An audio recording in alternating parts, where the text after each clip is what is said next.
Hi, I'm Leanne Ely. I'm a nutritionist, a New York Times best-selling author, and some people even say I'm a life coach.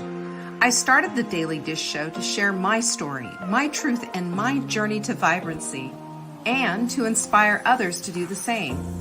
Because it's all about grit, perseverance, and finding a way despite the odds. It's about embracing the whole woman, not just the parts that are easy to love, and feeding her heart, mind, body, and soul. But I found that this isn't just my story, it's your story too. It's go time. This is the Daily Dish. Hello, lovelies. As you can see, I'm back in the winter office doing the thing. Glad you're here. Thank you so much for joining me on this Motivational Monday. Listen, I've gotten a few messages from y'all. You want this show to stay the same. And I just want to encourage you and let you know that I hear you. I'm not going to just simply say, I'm not going to Irish goodbye you. That's number one. Number two, when I say the show is evolving, I just mean that I think I'm ready to have some change with it. I want it to be, I want it to serve. I want it to uplift you. I want it to be a show that when we both come to it, that there is excitement, there's positivity about it. And our numbers have been dwindling a little bit. I look at the numbers. I have to look at the numbers. That's part of my job. So I just want you to know, when you show up, it changes things, it shifts things. So I appreciate that. When you're, listening to the replays, that shows up, and I look at that and I appreciate that.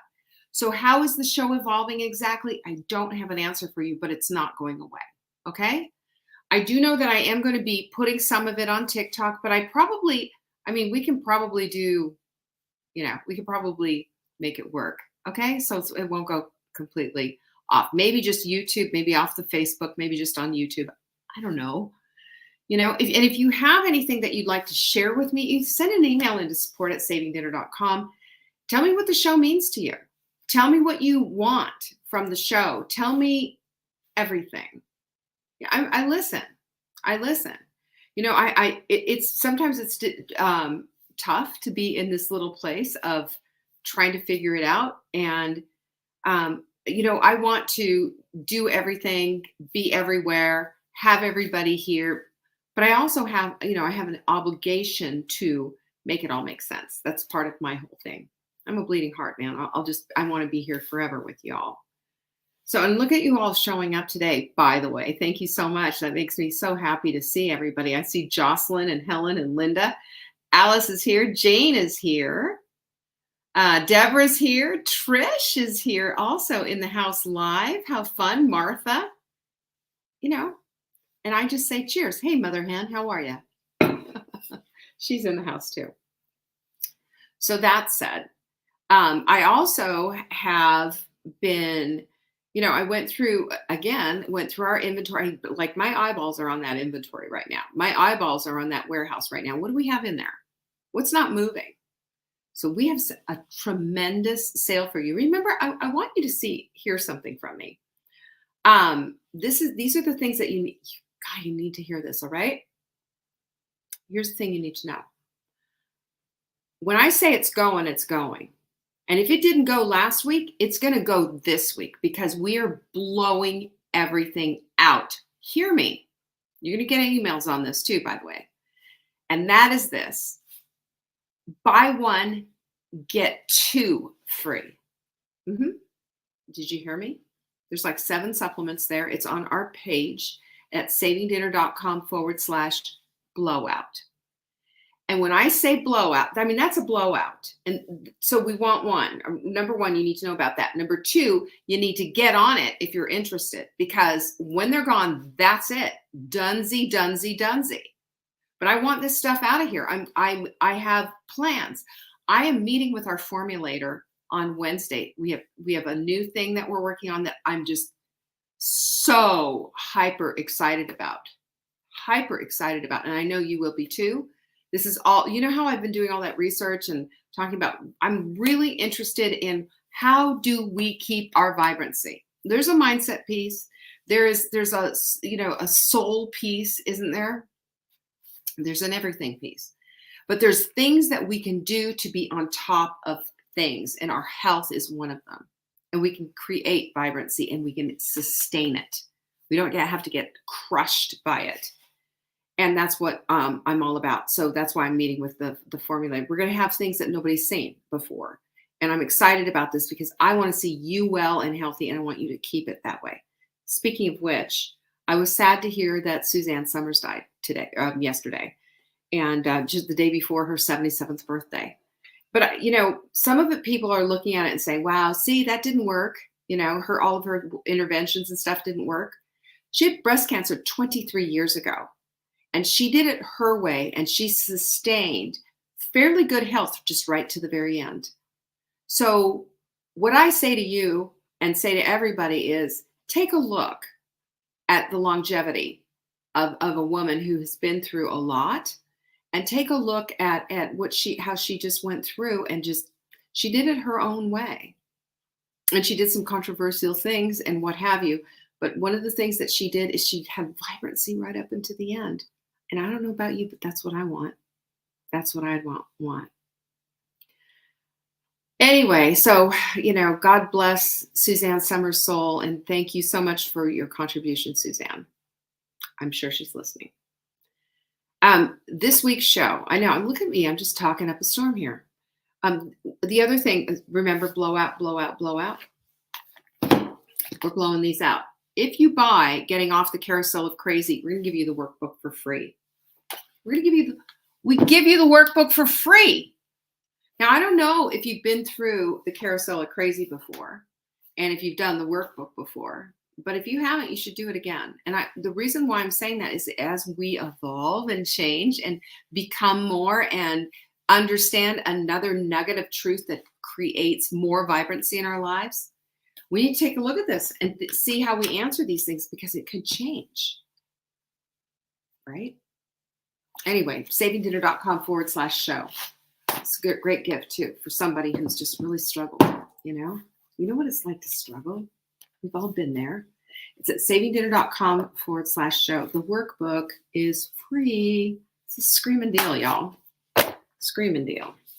Of course, you know about the free shipping and all that other stuff, and it doesn't matter if it's on sale or it's not. You're going to get free shipping if you spend $300 in our store. That's what we do. As long as you're in this country, that's how it works. Keep that up, and we appreciate it, by the way. Thank you. Anything else that I have to tell you? I mean, Etsy store, blah, blah, blah, blah, blah. Oh, quote of the week. This is from James Clear, by the way. Do you love James Clear? James Clear rocks my world. I read his book, Atomic Habits, twice and listened to it once. That's how much I loved his work.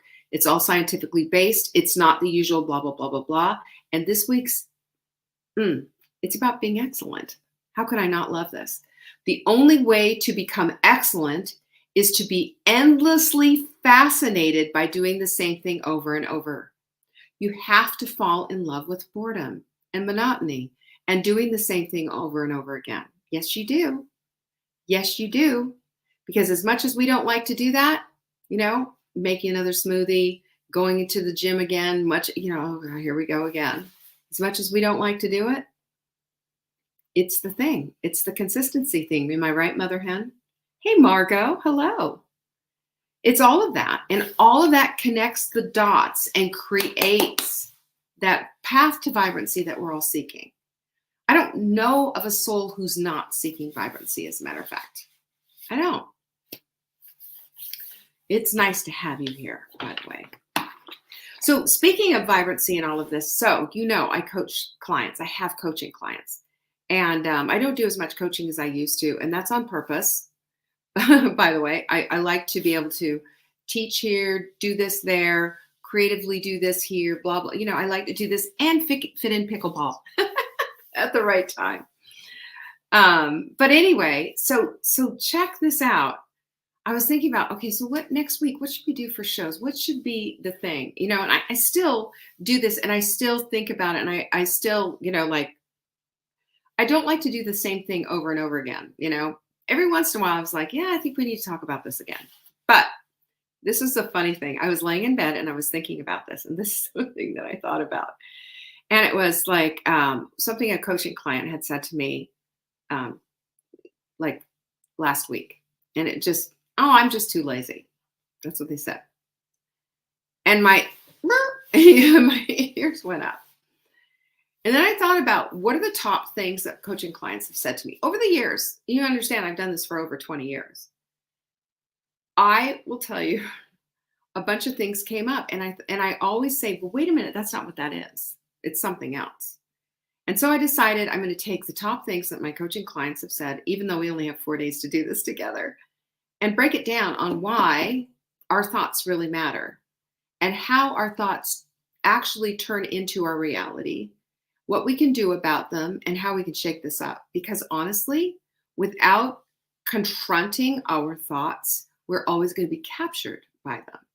And I don't know if you know this or not. I would hope you do. But here's the deal that you have to know and have to understand, and that is this, that your thoughts aren't necessarily the honest to God truth. Did you know that? We think that our thoughts are telling us the truth, and they aren't necessarily. And it's crucial, and it's imperative, and it's absolutely part of what we need to do is question ourselves on what we're thinking and saying to ourselves, because what we're saying is who we're becoming. So let's break this down. So I've heard, the two iterations I've heard, I'm just too lazy, or I'm lazy. I'm just lazy, or I'm too lazy. Those two things. But in my estimation and what I see and how, because I know what this is all about, is oftentimes it's way more complex than just mere laziness. Laziness is easy to fix and easy to look at. Well, then just get up and do something, right? That's how you fix lazy. Done. over and out. We're all done here. But we need to explore this. We need to explore the impact. We have to look at how do these thoughts shape our reality. And then we need to look at some scientifically backed ways in which to move out of this and combat this type of thinking. Not only do we need to look at it in a scientific way, because science and research always supports breaking a bad habit, for example, or whatever, but it also helps us if we look at unconventional ways to do something different. Have you noticed that a lot of us are just deaf to this and not listening to, the way things are, not listening to what we're actually saying to ourselves and training ourselves to be? Hey, Doris, I'm glad you're here. Anyway, I just think that this warrants a deeper dive. And I want to take you on that journey with me, because this is sometimes what my hot seats look like. If you ever do a course with me and we have hot seats, this is what my coaching sometimes looks like. And I just kind of broke it down like, well, what would I tell a coaching client if I was sitting there with you? Well, here it is. Okay. So first of all, number one thing is that when you say, I'm just too lazy, you are creating a self-fulfilling prophecy. When you label yourself, you're saying, this is who I am. You might as well get a sticker, one of those, hi, my name is, and you could just put lazy on there, because you have self-identified as that. And if we continuously tell ourselves that, we start believing it and acting in ways that support this absolute premise, right? This is what we need to do. You're speaking to me. This is what I often think, and sadly what my husband and kids call me. Oh, Rebecca, that's not right. I say pull the plug on that. And if you were sitting in my coaching chair right now, what I would say is that if there's a grain of truth to it, address it. Otherwise, ask your husband to not say that to you, because it's wrong and it's demeaning. And also your kids, they don't have a right to say that to you. You're the parent. There's more that I would say about that, but I would get on a big tangent. We can't go there right now. But this self-fulfilling prophecy just doesn't, when we think it, oftentimes we say it. And when we say it, then we do it. And we don't need to, we don't need to. And when we also use this as an excuse, by the way, oh, I can't do that. I'm just too lazy. Oh, I can't because I'm blah, blah, blah. And oh, by the way, pickleball tournament, sidebar, didn't do well. I didn't do well with my female doubles partner. I didn't do well with my male doubles partner, which was my husband. We had a mindset issue. The skills were there, the ability was there, the games were close, but we had a mindset piece, and that is, this is forcing me back to this table of mindset because this is some of the stuff that came up too. I'm just not paying attention. That's something my husband said. And I said, well, why on earth would we travel 4.5 hours and go to a tournament and play our hearts out? And you say you're not hitting a ball because you're just not paying attention. Why would you do that? Why would you say that? Why would you create that? It's a good question, right? This is why this is important. This is why this is important. So the other thing is that when we say, well, I'm just too lazy, it's an avoidance mechanism because this hides deeper feelings. This hides fears. And lazy, that's easy. That's easy because it's a fear of failure, inadequacy, or other underlying issues. We can hide behind lazy. Easy. We don't mind lazy, but we don't like it when we hear things about ourselves like that, right, Rebecca? We don't like that. So we say it to ourselves. And we say it inside, and then we say it out loud, and and it's a dismissal too. It's a dismissal. I can't do that. I'm just lazy. Right? Now, Mark and his partner, male partner, played men's doubles, and they got bronze. This is statewide, y'all. So it's a lot of teams. It was, it was just complete chaos and huge event in Cary, North Carolina. And they got bronze. And it was interesting. It was a different thing. But his partner got a little bit angry at the official, at the score. He thought the score was being taken wrong, this, that, and the other thing, and kind of lost it a little bit. And then later on, and I was like, no, this is what it is. I've been keeping score all the right. They're calling the right score and explained this. They were on the even side of the court. This is correct. And he's like, okay. And then he came, he calmed down and he said he was sorry. Later on, he was saying, when he was talking about that, we all went out to lunch afterwards. And he was saying, I shouldn't have done that. I don't know why I do that. I just feel really bad and all this. And I said, well, you know what? Good thing is you noticed it and you apologized about it. That's the first thing that you need to do. Number one. And then he said, oh, I'm just too old to change. What do you think that's about too? Right? See, do you see what, that wasn't his exact words, but he might as well have said that. Because when we put these things together, we put ourselves in this self-fulfilling prophecy. We avoid whatever it is that we need to face. And then the third thing is sometimes we're feeling overwhelmed. And rather than attack whatever it is, rather than go to this place of not knowing where to begin, of trying to figure it out, we just default to something easy like, oh, I'm just lazy, or I'm too old, I can't figure it out. See what I mean? So we have to really look. That's why we have to deep dive under what we're saying to ourselves. If we don't do that, we're accepting status quo, which, if it's a hiccup in the vibrancy of what we want in our lives, the way that we want to live our lives, we're self-sabotaging. It is really what it is. Big time. So this is huge. This is a huge thing. And it has an impact on your actions, of course. Because you know what it does when you say I'm lazy? Guess what it does to your motivation? Do you think there's any motivation left if you're thinking I'm lazy, and then even if you have the audacity to say it, and then you have, people in your life who are saying, oh, I'll support that. That's true. What do you think that's going to happen? By labeling yourself negatively, it can decrease your motivation to initiate and complete tasks, any kind of tasks. I'm just too lazy to clean the kitchen. I'm just too lazy to go out and work out. I'm just too lazy to meal plan for the week. I'm just too lazy to brush my teeth. It could be a number of different things. And every time we say that, I'm just too lazy to do whatever it is that needs to be done, something detrimental and a bad consequence changes things up and gives us not what we want in return, keeps us on a negative loop, keeps us off the path of vibrancy. And it's, again, avoidance mechanism. We avoid the responsibilities, and it reinforces this inactivity cycle, not doing things, and further reinforces, oh, well, yeah, see, I'm just lazy.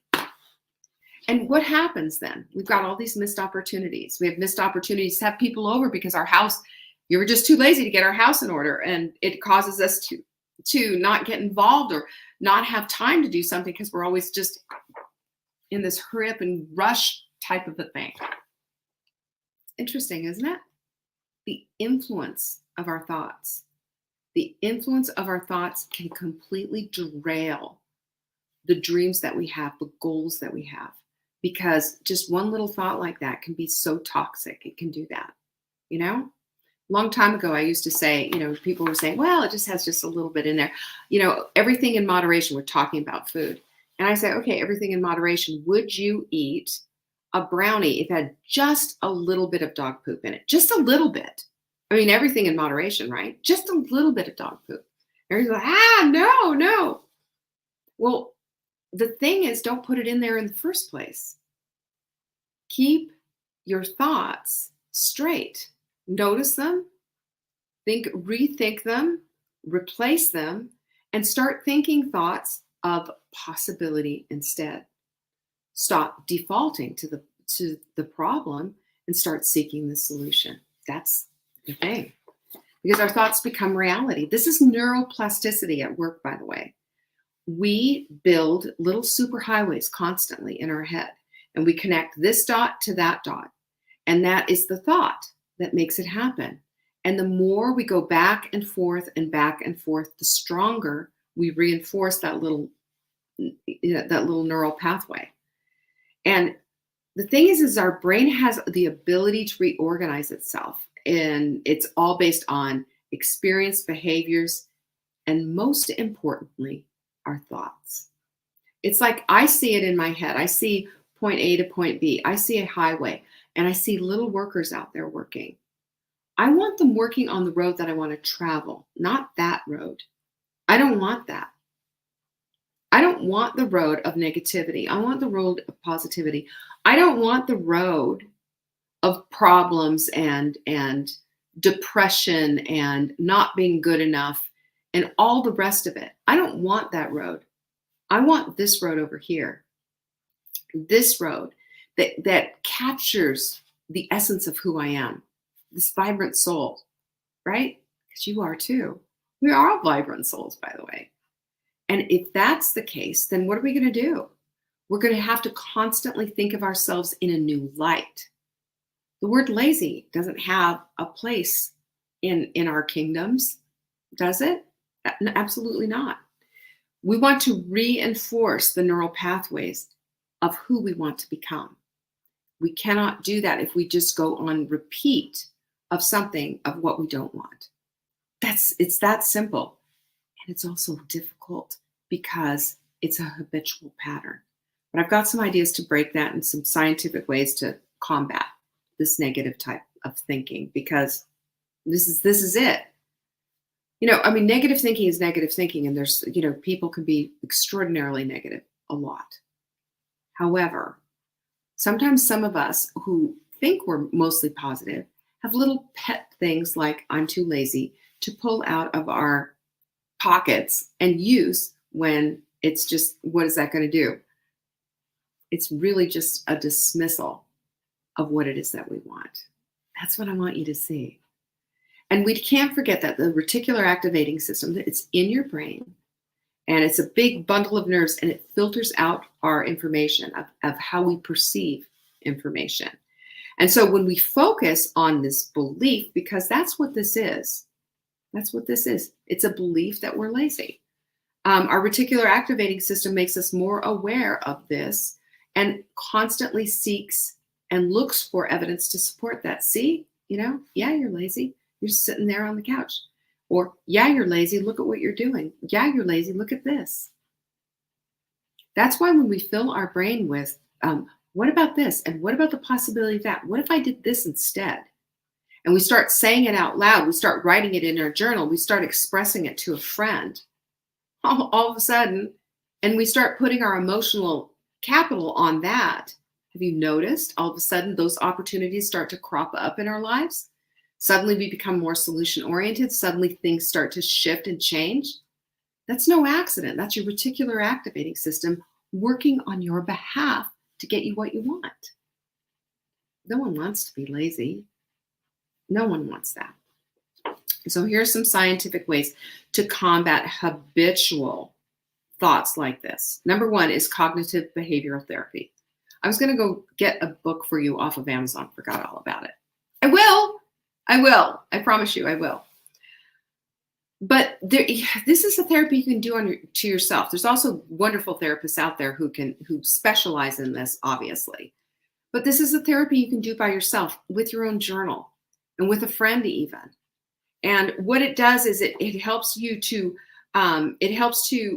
recognize and change thoughts and change them out. So replacing I'm lazy with instead I'm worthy of more. Instead of I'm just lazy, I'm incredibly industrious. Something along those lines. And I like to really, and those of you who've done goals with me know, I like to embellish a little bit. I like things to have like, I am, thoroughly, or I'm fabulously enjoying, happily is another one that I have all the time, because we are not only training ourselves to what it is that we want, we're trying to train ourselves to have the emotional support of the thing that we want too, because that's really important and weighs the scale heavily. Hi, Debbie. Hi, Linda, by the way. She says this is helpful. I'm glad. Mindfulness and meditation. This is science, folks. What do you think? What do you think this is doing? This brings you to a place of understanding in a way that you don't have because you're not thinking about these things. But mindfulness pushes the envelope and says, be mindful. Be mindful. That's number one. Think about this. Think about this, not that. Okay? And the meditation, it's center yourself, girlfriend. You are more than just a thing. You're more than just a whatever. Heart, mind, body, and soul. That's what meditation does. Meditation looks at you and says, I'm taking you, I'm pulling you into this place of being centered. That's what meditation does. And it gives you a sense of worthiness and a sense of worth. It gives you a sense of centeredness, a place to land and feel grounded. Right? That's important. It's important because you are important. And you can't be important if you're constantly dismissing yourself with this kind of garbage. And positive affirmations. Hello. Have we talked about those? A little bit about the I ams. What do I have here on my computer? I might have them all upstairs right now. Yeah, here we go. Here's one. Do you see it? I am asserting the mastery of my real self, meaning my real self isn't lazy. My real self isn't dismissive. My real self isn't less than. My real self is here on purpose and for purpose. My real self was created by God himself, right? Fearfully and wonderfully made. That's what we need to keep bringing ourselves back to, by the way. Wonderful thing to meditate on. So here's some unusual ways to remember the importance of your thoughts. Number one is a thought jar. Every time you find yourself thinking of something negative, put a coin in there, a pebble, $1, make some money off of it.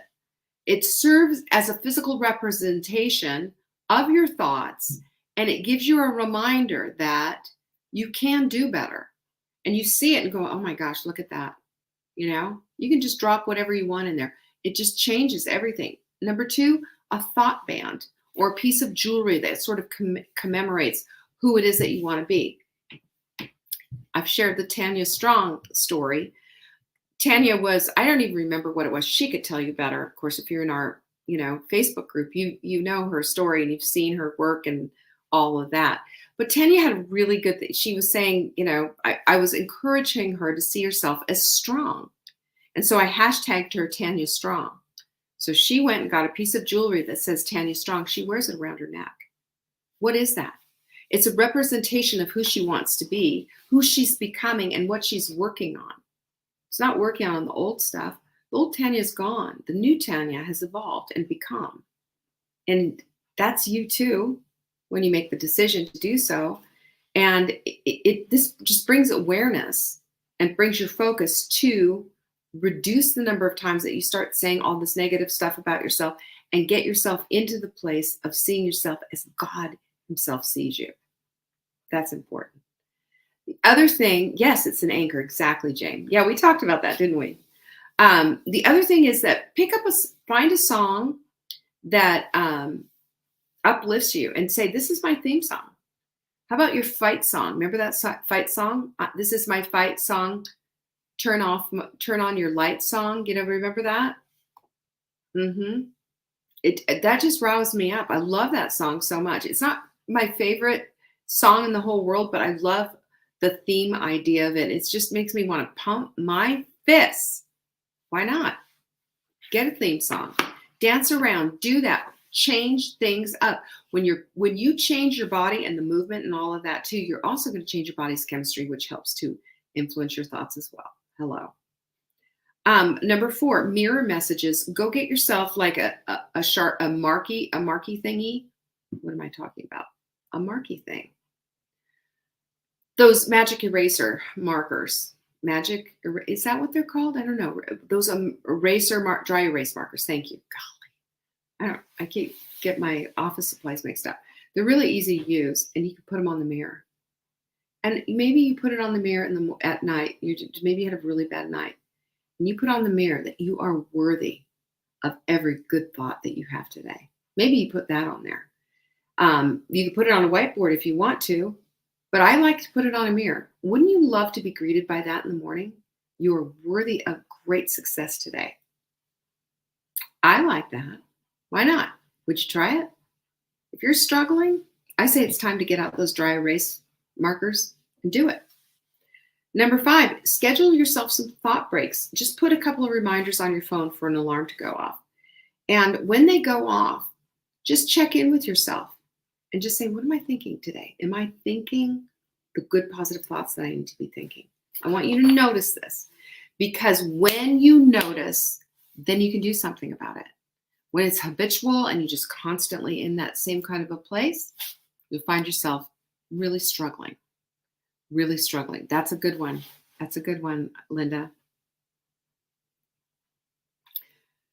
Our thoughts will dictate who we become.